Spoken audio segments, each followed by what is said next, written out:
What's up guys, in this video I'm going to show you guys how to replace the battery in a Subaru Ascent key fob.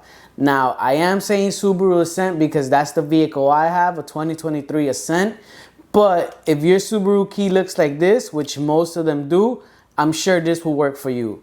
Alright, so the battery you're going to need is a CR2032 battery. I have a Duracell one. Guys, buy a good one. Don't buy a cheap off-brand one. You want this to last. Now, before I begin, I do want to let you guys know there's no actual way of finding out on the key fob itself if your battery is low or whatnot. You essentially go in your car and then you'll get a pop-up screen on the dash that says key fob battery low. That's how I know that I need to replace the battery on this thing. Alright, first things first, you want to take your key, turn it around, press this little tab here and remove the actual physical key that's in it. Yes, these still do have the physical keys. Now, for this next step, you can use this key, but it's going to be tricky playing with it. Guys, we got to work hard, not smart. So what I did, I just have a flathead screwdriver. There's two slits in here. There's this top one right here, and then there's a mini bottom one right here. So the second one, top, bottom, top, bottom. So the bottom one, the second one, we're gonna take it in, press it in, squeeze the key to get some pressure in it, and then turn it. And then once that turns it, you're gonna hear it pop open.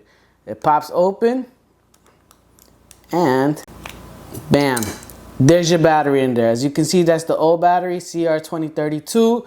So now, next thing we want to do is pop this open.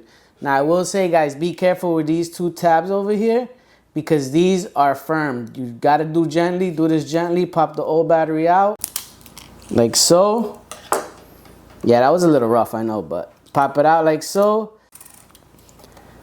All right, so then we pop it back in, and there. Should be good to go. Battery's back in. And from what... Battery's back in, pop your cover back on. Take the key, pop the key back in, and your remote should be good to go. Let's test it. So it's the car right here with the new battery. So you can see it doesn't need reprogramming, doesn't need nothing.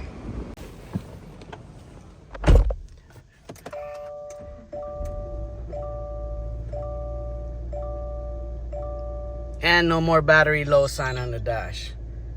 So I hope someone found this video useful, and catch you in the next one. Peace.